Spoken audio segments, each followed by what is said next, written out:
할렐루야. 오늘 성경 말씀 느헤미야 9장 보겠습니다. 느헤미야 9장 말씀 보겠습니다. 그달 29날에 이스라엘 자손이 다 모여 금식하며 굵은 베옷을 입고 티끌을 무릅쓰며 모든 이방 사람들과 절교하고 서서 자기의 죄와 조상들의 허물을 자복하고 이 날에 낮 4분의 1은 그 자리에 서서 그들의 하나님 여호와 율법책을 낭독하고 낮 4분의 1은 죄를 자복하며 그들의 하나님 여호와께 경배하는데 레위 사람 예수아와 바니와 감미엘과 스바냐와 분니와 세레바와 바니와 그나니는 단에 올라서서 큰 소리로 그들의 하나님 여호와께 부르짖고 또 레위 사람 예수아와 감미엘과 바니와 하삼느야와 세레바와 호디야와 스바냐와 부다히아는 이르기를 너희 무리는 마땅히 일어나 영원부터 영원까지 계신 너희 하나님 여호와를 송축할지어다. 주여 주의 영화로운 이름을 송축하올 것은 주의 이름이 존귀하여 모든 송축이나 찬양에서 뛰어남이니이다. 오직 주는 여호와시라. 하늘과 하늘들의 하늘과 1월 성신과 땅과 땅 위의 만물과 바다와 그 가운데 모든 것을 지으시고 다 보존하시오니 모든 천군이 주께 경배하나이다. 주는 하나님 여호와시라. 옛적에 아브라함을 택하시고 갈대아 우르에서 인도하여 내시고 아브라함이라는 이름을 주시고 그의 마음이 주 앞에서 충성됨을 보시고 그와 더불어 언약을 세우사 가나안 족속과 헷 족속과 아모리 족속과 브리스 족속과 여부스 족속과 기르가스 족속의 땅을 그의 씨에게 주리라 하시더니 그 말씀대로 이루셨사오매 주는 의로우심이로소이다. 주께서 우리 조상들의 애굽에서 고난받는 것을 감찰하시며 홍해에서 그들의 부르짖음을 들으시고 이적과 기사를 베푸사 바로와 그의 모든 신하와 그의 나라 온 백성을 치셨사오니 이는 그들이 우리의 조상들에게 교만하게 행함을 아셨음이라. 주께서 오늘과 같이 명예를 얻으셨나이다. 또 주께서 우리 조상들 앞에서 바다를 갈라지게 하사 그들이 바다 가운데를 육지같이 통과하게 하시고 쫓아오는 자들을 돌을 큰 물에 던진같이 깊은 물에 던지시고 낮에는 구름 기둥으로 인도하시고 밤에는 불기둥으로 그들이 행할 길을 그들에게 비추셨사오며 또 시내산에 강림하시고 하늘에서부터 그들과 말씀하사 정직한 규례와 진정한 율법과 선한 율례와 계명을 그들에게 주시고 거룩한 안식일을 그들에게 알리시며 주의 종 모세를 통하여 계명과 율례와 율법을 그들에게 명령하시고 그들의 굶주림 때문에 그들에게 양식을 주시며 그들의 목마름 때문에 그들에게 반석에서 물을 내시고 또 주께서 옛적에 손을 들어 맹세하시고 주겠다고 하신 땅을 들어가서 차지하라 말씀하셨사오나 그들과 우리 조상들이 교만하고 목을 굳게 하여 주의 명령을 듣지 아니하고 거역하며 주께서 그들 가운데서 행하신 기사를 기억하지 아니하고 목을 굳게 하여 패역하여 스스로 한 우두머리를 세우고 종되었던 땅으로 돌아가고자 하였나이다. 그러나 주께서는 용서하시는 하나님이시라. 은혜로우시며 긍휼히 여기시며 더디 노하시며 인자가 풍부하심으로 그들을 버리지 아니하셨나이다. 또 그들이 자기들을 위하여 송아지를 부어 만들고 이르기를 이는 곧 너희를 인도하여 애굽에서 나오게 한 신이라 하여 하나님을 크게 모독하였사오나 주께서는 주의 크신 긍휼로 그들을 광야에 버리지 아니하시고 낮에는 구름 기둥이 그들에게서 떠나지 아니하고 길을 인도하여 하며 밤에는 불기둥이 그들이 갈 길을 비추게 하셨사오며 또 주의 선한 영을 주사 그들을 가르치시며 주의 만나가 그들의 입에서 끊어지지 않게 하시고 그들의 목마름을 인하여 그들에게 물을 주어 40년 동안 들에서 기르시되 부족함이 없게 하심으로 그 옷이 헤어지지 아니하였고 발이 부르트지 아니하였사오며 또 나라들과 족속들을 그들에게 나누어 주심에 그들이 시온의 땅 곧 헤스본 왕의 땅과 바산 옥의 땅을 차지하였나이다. 주께서 그들의 자손을 하늘의 별같이 많게 하시고 전에 그들의 열조에게 들어가서 차지하라고 말씀하신 땅으로 인도하여 이르게 하셨으므로 그 자손이 들어가서 땅을 차지하되 주께서 그 땅 가나안 주민들이 그들 앞에 복종하게 하실 때 가나안 사람들과 그들의 왕들과 본토 여러 족속들을 그들의 손에 넘겨 임으로 행하게 하심에 그들이 견고한 성읍들과 기름진 땅을 점령하고 모든 아름다운 물건이 가득한 집과 판 우물과 포도원과 감람원과 허다한 과목을 차지하여 배불리 먹어 살찌고 주의 큰 복을 즐겨 싸우나 그들은 순종하지 아니하고 주를 거역하며 주의 율법을 등지고 주께로 돌아오기를 권면하는 선지자들을 죽여 주를 심히 모독하였나이다. 그러므로 주께서 그들을 대적의 손에 넘기사 그들이 곤고를 당하게 하시며 그들이 환난을 당하여 주께 부르짖을 때에 주께서 하늘에서 들으시고 주의 크신 긍휼로 그들에게 구원자들을 주어 그들을 대적의 손에서 구원하셨거늘 그들이 평강을 얻은 후에 다시 주 앞에서 악을 행함으로 주께서 그들을 원수들의 손에 버려두사 원수들에게 지배를 당하게 하시다가 그들이 돌이켜 주께 부르짖음에 주께서 하늘에서 들으시고 여러 번 주의 긍휼로 건져내시고 다시 주의 율법을 복종하게 하시려고 그들에게 경계하셨으나 그들이 교만하여 사람이 준행하면 그 가운데에서 삶을 얻는 주의 계명을 듣지 아니하며 주의 규례를 범하여 고집하는 어깨를 내밀며 목을 굳게 하여 듣지 아니하였나이다. 그러나 주께서 그들을 여러 해 동안 참으시고 또 주의 선지자들을 통하여 주의 영으로 그들을 경계하시되 그들이 듣지 아니하므로 열방 사람들의 손에 넘기시고도 주의 크신 긍휼로 그들을 아주 멸하지 아니하시며 버리지도 아니하셨사오니 주는 은혜로우시고 불쌍히 여기시는 하나님이심이니이다. 우리 하나님이여 광대하시고 능하시고 두려우시며 언약과 인자하심을 지키시는 하나님이여 우리와 우리 왕들과 방백들과 제사장들과 선지자들과 조상들과 주의 모든 백성이 앗수르 왕들의 때로부터 오늘까지 당한 모든 환난은 이제 작게 여기지 마옵소서. 그러나 우리가 당한 모든 일에 주는 공의로우시니 우리는 악을 행하였사오나 주께서는 진실하게 행하셨음이니이다. 우리 왕들과 방백들과 제사장들과 조상들이 주의 율법을 지키지 아니하며 주의 명령과 주께서 그들에게 경계하신 말씀을 순종하지 아니하고 그들이 그 나라와 주께서 그들에게 베푸신 큰 복과 자기 앞에 주신 넓고 기름진 땅을 누리면서도 주를 섬기지 아니하며 악행을 그치지 아니하였으므로 우리가 오늘 종이 되었는데 곧 주께서 우리 조상들에게 주사 그들의 열매를 맺고 그것의 열매를 먹고 그것의 아름다운 소산을 누리게 하신 땅에서 우리가 종이 되었나이다. 우리의 죄로 말미암아 주께서 우리 위에 세우신 이방 왕들이 이 땅에 많은 소산을 얻고 그들이 우리의 몸과 가축을 임으로 관할하오니 우리의 곤란이 심하오며 우리가 이 모든 일로 말미암아 이제 견고한 언약을 세워 기록하고 우리의 방백들과 레위 사람들과 제사장들이 다 임봉하나이다 하였느니라. 아멘. 할렐루야. 느헤미야 9장은 하나님 앞에 언약을 체결하는 장면이죠. 그래서 생각나는 것이 우리 모세가 백성들을 불러놓고 언약하자 하는 그런 장면도 좀 연상이 되고요. 우리 신약에서 스데반 집사님이 성경과 율법에 대한 얘기를 할 때 쭉 이렇게 모세 오경을 요약하는 장면이 있는데 지금 느헤미야도 지금 그런 장면이 좀 느껴지죠. 그래서 오늘 이 사람들이 왜 하나님과 언약하느냐? 그러면 하나님이 자기들을 어떻게 인도하셨는가 하는 얘기를 쭉 하고 있어요. 우리가 지금 아브라함을 택했다라는 그 부분부터 7절에서부터 쭉 보면 우리 21절까지 정도 되면 되게 이제 출애굽기, 레위기, 민수기, 신명기까지 가고요. 또 22절 이하로부터는 신명기에서 모세가 백성들에게 가르치는 장면. 이제 조금 더 나가면 우리 사무엘 선지자가 백성들 불러놓고 이렇게 미스바 대성회할 때 하나님 앞에 우리가 죄지었다라고 가르쳐주는 것 같은 그런 느낌도 좀 받기도 하고 그러죠. 또한 우리가 결국에는 예수님이 말씀하신 것들은 선지자들을 죽였기 때문에 결국엔 우리가 이런 벌을 받는데도 불구하고 하나님 어떤 분이시다. 우리 출애굽기 34장에서 나오는 얘기 우리 17절에 보면 하나님은 은혜로우시고 긍휼히 여기시며 더디 노하시며 인자가 풍부하시다 이런 표현이 있고요. 31절에 가면 주는 은혜로우시고 불쌍히 여기시는 하나님이시다 그래요. 우리가 잘해서 우리가 나라가 망하고 포로로 잡혀갔던 곳에서 돌아온 게 아니다 이런 표현이에요. 하나님이 가지신 이 고유의 속성 때문에 우리가 돌아올 수 있었습니다 하는 내용이고요. 이렇게 하나님이 어떤 분이시고 하나님이 우리에게 어떤 일을 행하셨고 우리는 어떻게 하나님 앞에 범죄했는지 그럼에도 불구하고 하나님이 우리를 살리시고 돌아오게 하셨으니 우리가 이제 전심전력으로 하나님께 이렇게 언약을 맺고 제대로 지킬 것을 서약합니다. 이런 뜻으로 지금 쭉 얘기가 되고 있어요. 제가 성경 보면서 이런 얘기 자주 하죠.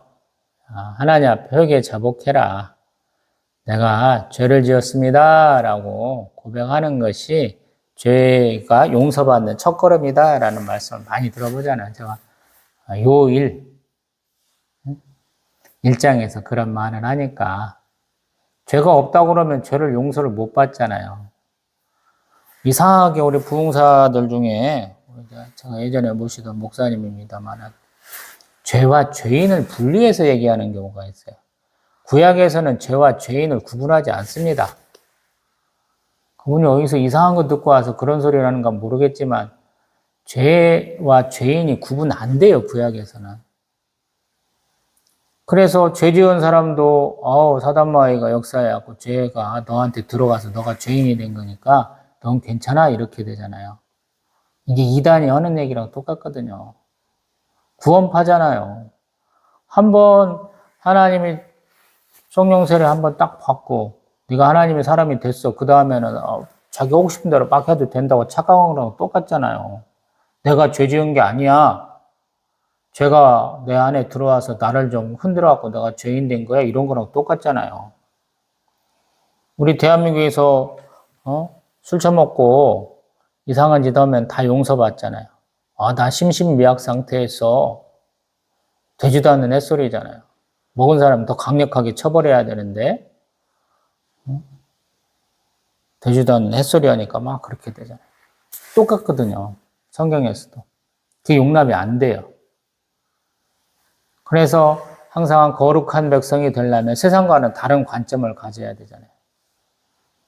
내가 죄 짓지 않아야 되는 것은 우리가 평상시에 노력해야 되는 것이고요.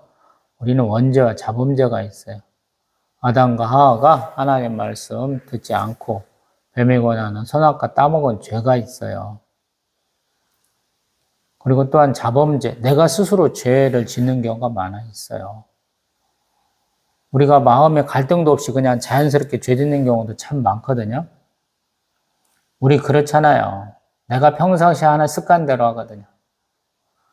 제가 예전에 이런 좀 뜻밖의 예화를 들었다고 몇 차례 드린 것 같은데, 영국하고 일본 같으면은 자동차가 우측 통행이 아니죠. 좌측 통행이에요. 그래서 자기 평상시 습관대로 차가 오나 안 오나 이렇게 보고 딱 건너는데 반대편에서 차가 슝 지나가는데 자기는 살았다 이렇게 간증하는 사람이 있더라고요. 저희도 그런 관점의 행동들을 많이 해요. 교회 앞에서 나가서 신앙생활을 할 때는 좋은 모습 보이려고 그러는데 그것이 그냥 딱 드러나 버려요. 장로가 되고 안수집사가 되는데 평상시 직장에서, 가정에서, 사회에서 담배 피던 분들 못 모르고 주머니에다 담배도 가져오고 라이터도 갖고 오신 분들이 참 많거든요. 덕이 안 돼요, 그게. 우리 청년들도 신앙생활하는 사람들 보면은 술 마시고 담배 피고 뭔가 잘못된 거 다 하거든요. 내가 고칠 거야. 내가 잘못한 건 아니까 내가 언젠가는 여기서 빠져나갈 거야. 이렇게 스스로를 위로하면서 말도 안 되는 짓을 하더라고요. 되지도 않아요. 결단하지 않으면 안 되는 거라고요. 신앙생활은 항상 결단이에요. 거룩은 구분이다 그래요. 딱 끊어야 돼요. 안 되는 거거든요. 이스라엘 백성 지금 이렇게 느헤미야 앞에서 여러 제사장과 레위인들 앞에서 우리 이방인과 절교하겠어 2절에 얘기하잖아요. 우리 앞에서 봤죠. 에스라 학사가 와서 한 게 뭐예요? 사람들 개수 딱 하고 제사장들 중에서 이방 여인과 결혼한 사람은 여인과 아들내미 다 내보내. 그래서 수백 명 정도 내보냈잖아요. 근데 그게 쉬워요? 우리 느헤미야 총독 딱 보니까 느헤미야 총독이 와가지고 내가 하나님의 감동으로 이렇게 술 맡은 광원장, 술관원이 되고 종독으로 왔어. 그러니까 백성들 끄덕끄덕 하면서 우리 열심히 해봅시다. 그랬는데 온갖 방해 공작이 다 있었다고 얘기하잖아요. 그 방해 공작 하는 사람들은 이방인과 연합한 유대인. 그 중에는 뭐 선지자도 있고, 뭐 여선지도 있고 막 이렇다고 얘기하잖아요. 왜 그러겠어요? 그 사람들 많이 썩었어요, 이제. 이사야, 에레미야, 에스겔에서 보면 그렇게 박수, 무당, 뭐 한줌 뭐 이렇게 밀가루나 떡을 위해서 하는 그런 여자들에 대한 비판들이 나오거든요. 거짓 선지자에 대한 비판이 많이 나와요. 왜 그러겠느냐는. 하나님 뜻은 관계없어요, 이제. 내가 잘 먹고 잘 살아야 돼. 사실 21세기가 되니까 한국교회도 문제가 많아지고 있죠. 왜냐하면 목사님들이 위로하고 웃겨야 되고 축복해야 된다고 아예 못 박아놨잖아요. 쓴소리 하는 사람은 몇 분 안 돼요. 쓴소리도 할 줄 알고 위로도 할 줄 알고 위로하면서도 쓴소리 할 줄 알아야 되고 그래야 되거든요. 제가 계속 축복의 말씀보다는 하나님의 저주의 말씀이 더 많습니다. 이런 얘기 많이 하고 있잖아요. 저주받을 짓 안 했으면 오늘 느헤미야 이 총독 가나라에 있는 이스라엘 백성들 모여갖고 지금 느헤미야 9장에 있는 행동 10장에서 이름까지 싹 써가지고 언약에 딱 인본까지 한 사람들은 다 바본가요? 아니잖아요. 그분들도 결단하는 거예요. 자신의 삶의 형편에서 어떤 부분들을 각오를 하는 거예요. 불편해지는 거죠. 지금 현재 이스라엘 굉장히 웃기는 놈들이죠. 6월절은 무교절이다. 그래서 누룩을 없애야 되잖아요. 그래서 그 기간 동안은 누룩을 이스라엘 땅에 있으면 안 되니까 옆으로 옮겨요. 계약에 의해서. 그 상품을 옮기고 그 기간 끝나면 그걸 또 받아요. 그래서 팔아먹어요. 제대로 된 건가요? 유대인들이 많이 출입하는 우리 건물 같은 경우는 엘리베이터 안식일에는 누를 필요가 없대요. 조금 천천히 가는데 매 층마다 쓴대요. 그게 맞는 건가요? 해석하기 나름이잖아요. 그게. 노동을 안 해야 되니까. 이 사람들 하스모니아 왕가 왜 세웠어요? 자기들 성전에다가 자꾸 모독적으로 이방 신들 세우니까 못 참았고 한 거잖아요. 셀루쿠스 왕조에서. 그래서 이 사람들 봉기할 때 어떻게 했어요? 안식일에는 움직이면 안 되니까 안식일에 공격받으면 그 자리에서 앉아서 죽었죠. 나중에는 조금 지나면서 안식일에 막 싸우고 그랬습니다만 초창기는 그냥 죽었어요. 맞는 건가요, 그게? 우리 일제시대 때는 안식일에는 불도 피우지 말라라는 계명이 나와요. 모세오경에. 그래서 주일날은 다 찬밥 먹었어요. 맞는 건가요? 우리 교단의 유명한 신학자 박윤선 박사님 그분은 주일날 어떤 분들이 왔는데 택시 태워줬다고 아마 교단에서 쫓겨났던 것 같아요. 맞는 건가요? 그런 거? 굉장히 어려워요. 오늘 얘기하는 율법, 율례, 계명 뭔지 모르겠어요. 뭘로 구분하는지 잘 모르겠어요. 613가지의 율법을 갖다가 나눈 것인지 어떤 건지 모르겠어요. 이 사람들은 성경도 있지만 미시나, 미드라시, 뭐 기타 여러 가지가 있어요. 해석하는 방법들이 있어요. 우리가 배우는 것은 극히 일부예요. 이스라엘 사람들의 어떤 성경 해석법을 다 배우는 게 아니에요. 우리 예수님의 중점적으로 해서 구약 성경도 유대인 정경과는 다른 구성으로 보고 있고 관점도 다르게 보고 있거든요. 우리가 유대인에 대해서 제법 많이 알아요. 세상 사람들도. 왜냐하면 탈무드 때문에. 탈무드라는 유명한 게 있잖아요. 우리 일본 사람이 유대인 학자한테 나 탈무드 좀 공부해 보려니까 도움 좀 주세요. 그랬더니 그래 공부 좀 해봐라. 그래서 컨테이너 박스로 몇 개를 보냈다고 그러더라고요. 컨테이너 박스로. 우리는 책 1, 200권 줄 줄 아는데 그 사람들은 컨테이너 박스로 보냈대, 몇 박스를. 수만 권 이상 보내준 거잖아요. 대단한 사람들이죠. 일본 사람들 책 쓰려면 기본적으로 몇백 권의 책은 읽는다고 그래요. 적어도 100권 이상은 읽고 쓴다고. 한국 사람은 그렇게 안 하죠. 저도 신학대학원 가서, 신대원 가서 졸업 논문 써보려니까 참고 문헌이 좀 많이 들어가긴 하더라고요. 소논문 써서 내 그러면은 몇 권 쳐다보면 뭐 수십 권 되긴 하더라고요. 근데 그걸 다 읽었느냐고 물어보면 또 부끄럽더라고요. 다 읽어봐야 맥락을 알 거 아니에요. 한국 사람들은 그 요약본, 발췌본을 그렇게 좋아해요. 뭔 말인지도 모르고 그 앞에 나온 걸로 떠들어요. 근데 서양 놈들도 똑같습니다. 다 읽어보지도 않고 그래요. 그래서 우리 유럽에서 박사학위 받으신 분들 보면 박사학위 논문을 쓰고 그 대학원의 저명한 교수들 앞에서 좀 토론회를 한다고 그래요. 그러면 굉장히 날카롭게 한다고 그러더라고요. 그 장면을 조금 제가 수업 시간에 들었는데 교수님이 해줘가지고 처음에는 아우 너 박사학위 논문 됐으니까 축하해 막 그렇게 덕담을 한대요. 근데 그 다음부터 조금 지나면은 야 너는 알고 났었냐? 그러는 너는 아냐? 서로 거의 먹살 닿듯이 서로 이렇게 논리를 따진다고 그러더라고요. 한국은 안 그렇죠. 예전에 교수님도 나 자료 좀 얻어갖고 올게요. 그러면 외국에 여행 가고 한 일주일 놀다가 책 한 권 받아갖고 그대로 복사해갖고 쓰시던 분들 참 많죠.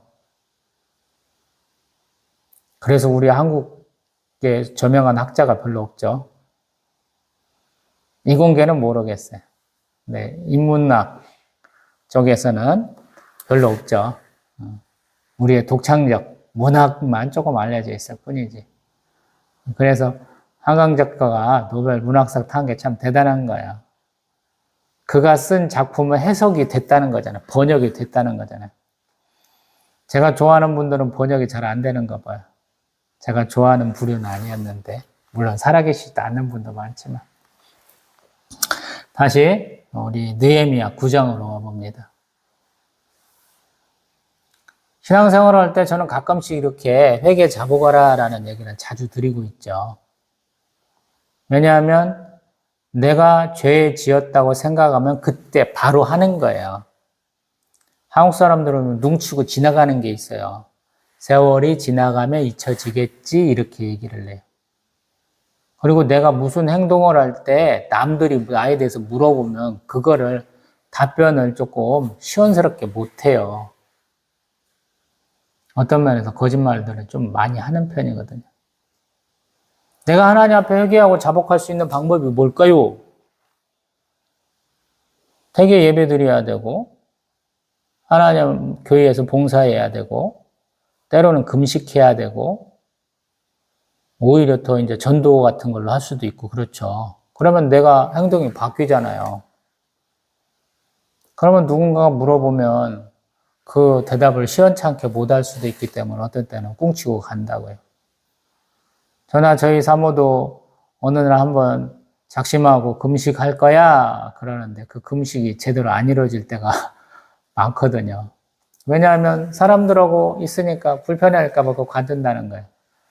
근데 하나님을 우리가 불편하게 했는데 왜 그걸 신경 쓰는지 모르겠어요.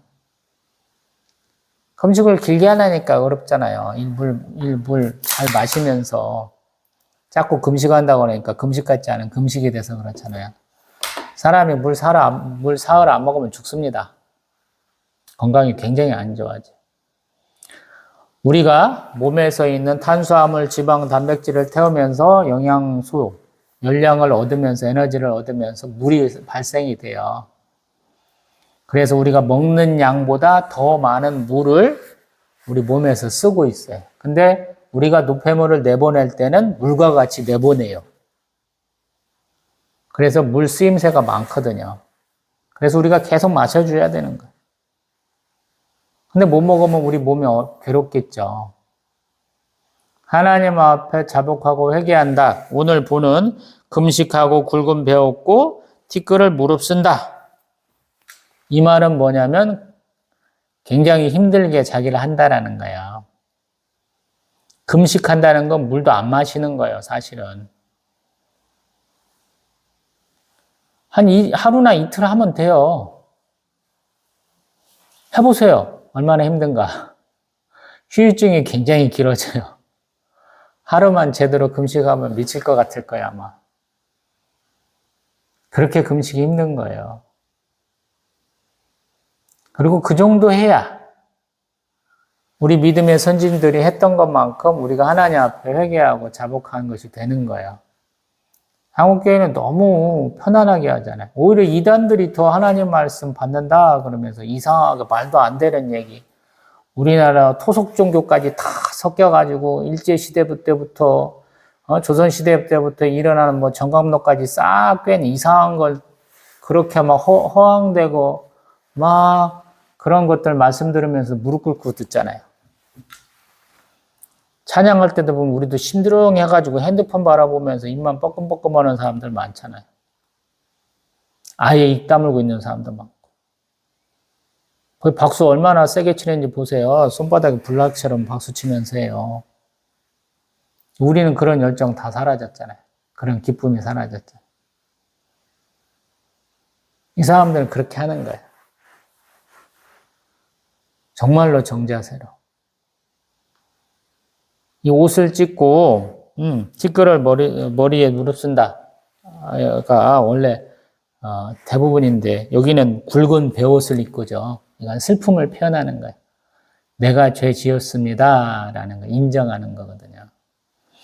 지금 기쁘게 초막절 지냈어요. 초막절은 축제예요. 축제. 우리 8장에서 말하는 초막절은 축제예요. 우리 곡식들 싹 거뒀고 과일 추수까지 싹 끝난 다음에 초막 지어놓고 캠핑하듯이 즐기는 거예요. 우리 캠프파이어 하죠. 요즘에는 잘 안 하지만 옛날 같으면 했다고요. 이 초막절 마지막에는 제사장들도 횃불 돌려가면서 막 신나게 노는 거예요. 우리가 상상을 못 하는데 이 사람들도 굉장히 활발한 사람들, 유대인들도 재밌게 잘 놀아요.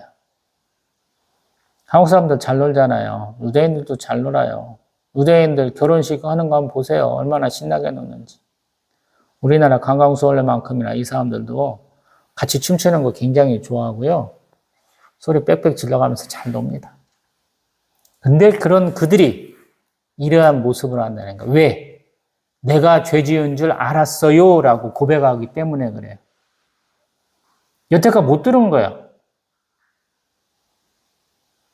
이 사람들이 나라가 망하고 1차, 2차, 3차 포로기환을 했는데 적어도 제가 이민 2세대 나지 3세대라고 얘기를 하죠.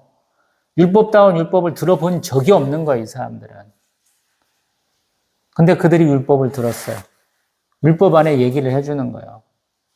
사도 바울의 논리로 하면 율법은 네가 무슨 죄를 지었는지 가르쳐주는 역할을 한다 그러잖아요. 아는 거예요.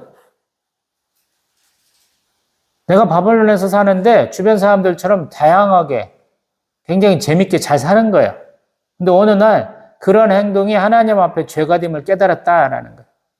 그래서 이 사람들이 많이 울었고 그리고 날짜를 정해서 지금 금식하면서 굵은 배옷 입고 하나님 앞에 지금 회개 자복하는 중이다라는 거예요. 우리는 이렇게 안 하잖아요. 약간 양심 있는 사람, 하나님 죄송합니다. 고개 잠깐 숙이고 있다 고개 팍 들고 이제 지 하고 싶은 거 많이 하잖아요. 우리 젊은 세대가 그러잖아. 근데 그러한 모습은 우리의 장년 세대가 보여주는 모습이죠. 세상 사람도 안 지어지는 범죄를 엄청나게 많이 지르고 있잖아요. 우리 교회 지도자들이. 뇌물도 받아 처먹어가지고, 아들내미들 선교사님 소개해가지고 유학들 많이 보내셨잖아요. 60, 70년대. 말 안 하죠, 그런 거. 역사적으로 서북 청년단이라는 놈들이 굉장히 막 의기가 강해갖고, 남한에 있는 빨갱이들 딱 때려잡았다. 누가 그렇게 얘기한다면 그건 도둑놈이에요. 거짓말쟁이. 그놈들도 테러 집단이었어요, 어떤 면에서. 신사참배를 십몇 년 동안 하고 나서 광복되고 왔는데 그 핑계도 우리가 성도들을 돌봐야 되기 때문에 어쩔 수 없이 신사참배했습니다. 물 잘 쳐 드시면서 일주일 금식하고 우리는 죄사함 받았다. 그게 우리 한국교회 목사들의 모습이었어요. 잘될 턱이 없죠. 고신, 고려신학교 우리 출신 목사님들은 순교하시기도 하고 없고 다 치르셨죠. 그런 분들이 제법 많았어요. 비양심적인 거예요. 그리고 그런 놈들이 있을수록 군사정권에 많이 협력했어요. 이승만을 비롯한 소위 말해서 일본 놈들한테 붙고 러시아 놈들 오니까 러시아 놈들한테 붙고 미국 놈들 오니까 미국 놈들한테 붙어먹었던 사람들이 있거든요. 역사적으로는 부역자들이 굉장히 많았어요. 한국에도. 이제 그런 짓을 했어요. 그러다 보니까 우리 종교계도 굉장히 그 당시 정치 상황에 어울려갖고 막 엉터리가 많이 됐어요. 경제사정은 더 어려웠잖아요. 미국의 원자가 우리 경제를 완전히 파탄냈거든요. 박정희가 경제개발 계획 세워갖고 잘했다는 둥, 전두환이 잘했다는 둥 공부 좀 해보라고 그래요. 그런 놈들한테는. 미국이 일본과 독일이 어떤 경제 원조를 했는가를 좀 한번 보라고 그래요. 일본 놈들은 한국 전쟁 나왔고 한 우리나라하고 중국하고 북한하고 세계 각국 이렇게 한국에서 전쟁하는 동안에 한 3년 지난 다음부터 전쟁의 상흔을 지웠잖아요. 그놈들 패전의 상흔을 지워버렸잖아요.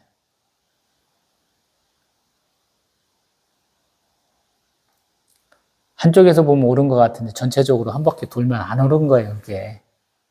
제가 그래서 신앙생활 어렵다라고 말씀드리는 것이고 어떤 말씀 좋은 분, 은혜로운 설교도 한번 들어보라고 그러고 내 마음에 맨날 아우 저것도 설교라고 하느냐 그렇게 가짜않게 여기는 것도 한번 들어보시라고 그러는 것이고 또 저같이 이렇게 구독자도 별로 없고 조회수도 안 나오는데 한 번씩 들어보시라고 하는 이유가 그래서 그래요. 다양한 관점을 가지는 게 참 중요하다. 산이 있으면 그 산이 어디쯤에 있는가도 봐야 되고 산에 또 어디쯤에 나무가 있는 것도 봐야 되고 그 나무의 가지가 어디 있는 것도 봐야 되잖아요. 그렇게 종합적으로 보시는 분이 별로 없어서 제가 항상 드리는 말씀이에요. 좀 넓게도 보고 높게도 보고 깊게도 보고 해야 되잖아요. 한국 사람들은 고정되어 있어요. 제가 이제 꽃 키우던 사람이니까 꽃 팔던 장사니까 여기 보면 화분갈이, 분갈이 왜 해줘요? 나무가 컸어. 그러면 뿌리도 막 그 안에서 돌고 돌잖아요. 뿌리를 이렇게 좀 잘라줘야 되죠. 왜냐하면 긴 뿌리에서 양분도 빨아들이고 물도 빨아들이는 게 아니에요. 맨 끝에 얇은 뿌리에서 받아들이거든요. 분재도 가끔씩 터는 이유가 그래서 그렇잖아요.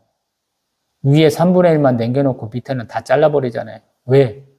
실뿌리 더 내서 짝짝 먹으라고. 우리도 마찬가지야. 그런 걸 하라는 거예요. 오래됐으니까 좋은 나무야? 그게 아니고요.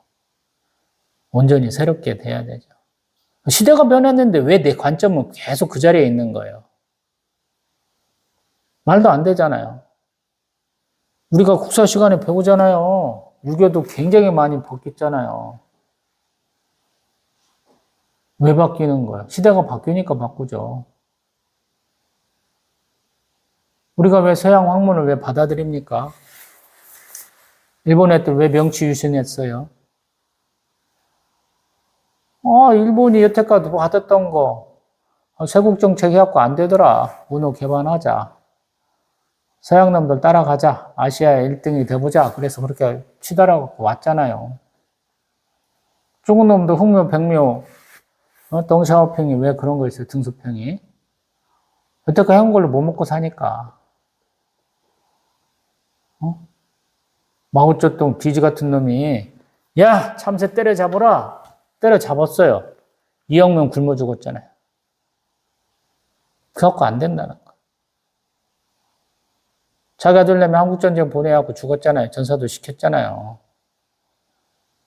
근데 걔가 문화대혁명 때 어떻게 했는가 보세요. 여태까지 이뤘던 거 다 까먹었잖아요. 저희들도 마찬가지. 변화가 있어요. 자꾸 대응을 해야 돼요. 그리고 대응하는 수단으로 가장 좋은 거. 여태껏 가장 변하지 않고 창세 때부터 지금까지 지속되는 게 뭡니까? 하나님이시잖아요. 그래서 신앙이고 그래서 종교인이잖아요. 시대는 변했어요. 근데 영원 불변하신 분, 하나님께 맞추자 이 얘기를 하는 거거든요, 제가. 그런 분 별로 없죠. 변해야 된다고 생각해. 오죽하면 예배도 기획한다 그래 어떤 분은. 참 말도 안 되는 햇소리들 많이 하시죠. 그 방송이 그렇게 중요한 거예요. 규모 줄이면 더 좋잖아. 육성이 얼마나 좋아요. 마이크 넣어가지고 자기 깎고 어떤 거 키우고 그게 참 좋은 건가요?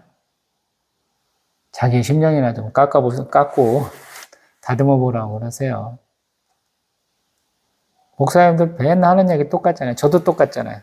하나님이 너도 알바 좀 하면서 새롭게 좀 바라봐. 그래서 요즘 알바 한 달 하고 한 2달째 지금 되어가고 있죠.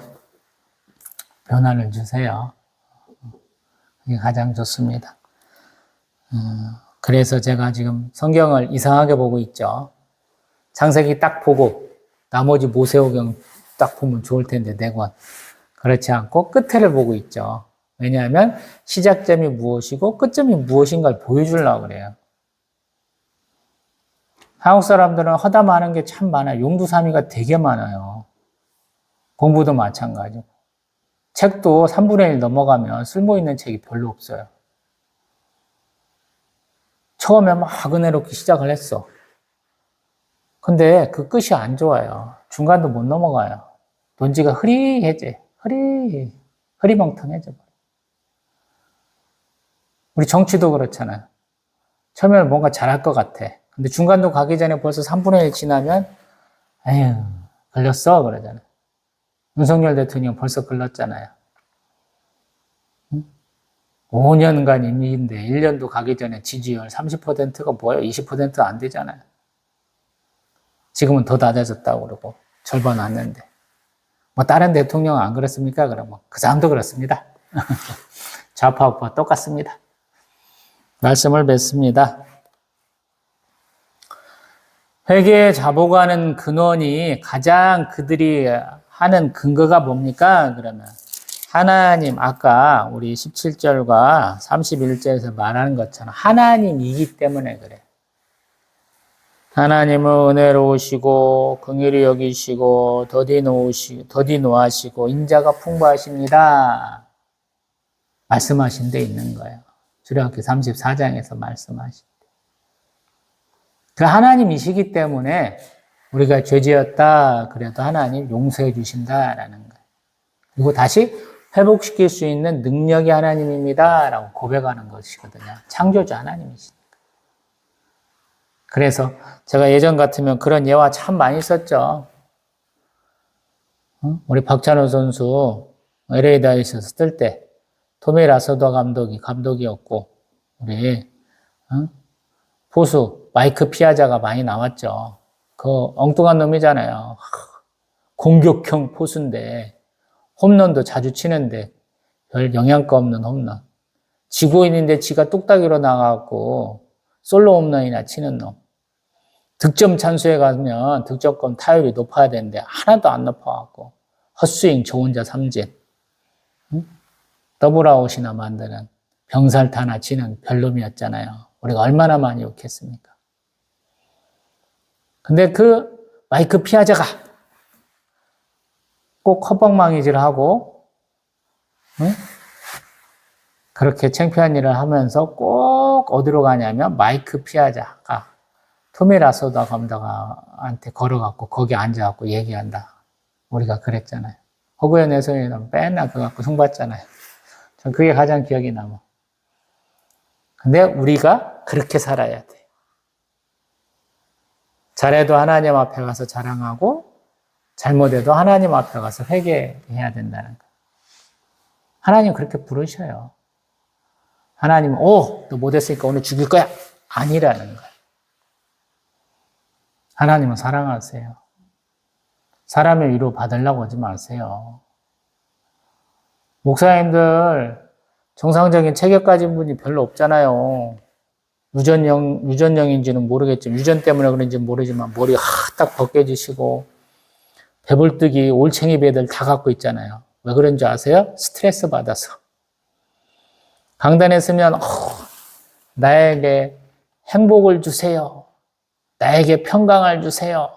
나에게 축복을 주세요. 이런 사람들만 가득하니까 그래요. 성경에 그런 말씀 별로 없다니까요. 그 말 하려면 옆에 얘기도 해야 될 거 아니에요. 구색을 갖추려면. 연유를 줘야 될 거 아니야. 그 얘기를 못하고 맨날 중간에 자르잖아요. 그게 거짓말하는 거거든. 자신은 부인하는 건 모르겠는데 듣다 보면은 저한테는 전혀 논리적이지 않아요. 그게 스트레스 받는 거예요. 좋은 말도 듣고 나쁜 말도 들어야 돼. 왜? 우리 아빠니까 하나님이. 마가복음 로마서 갈라디아에서 그렇게 얘기하잖아. 아빠, 아버지. 부모 자식 간에 사랑의 말로 할 수는 없잖아요. 동등하게 대해주시죠.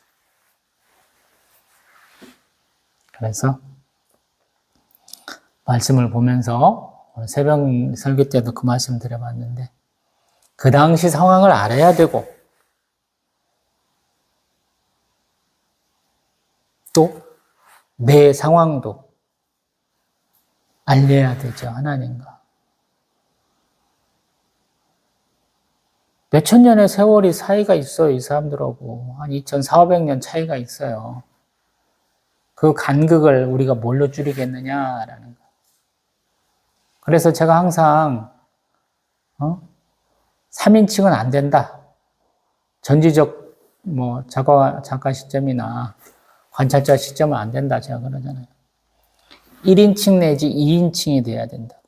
현장에 있어야 된다고 말씀 많이 드렸잖아요. 창세기 때는. 이 안에 있어야 돼요. 그냥 아무 감정 없어도 돼요. 이 사람들이 왜 금식하면서 하나님 앞에 회개 잡아가는지, 앞에서 낭낭하게 우리의 죄를 읊는 사람이 왜 그렇게 하고 있고 백성들의 반응은 왜 이런지 아마 우리 거기 가면 숙연해질 거예요. 우리가 지나쳤던 죄도 갑자기 막 파노라마처럼 막 우리 눈앞에 쫙 펼쳐질 거예요. 그런 상황이라는 거예요.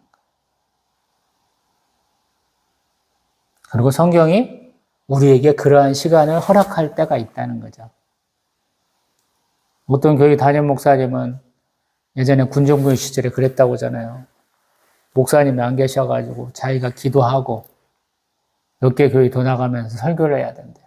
기도하고 성경을 이렇게 펴요. 어떤 장이 딱 펼쳐지면 그거 열심히 읽고 묵상하고 자료 찾아서 설교했다 그러잖아요.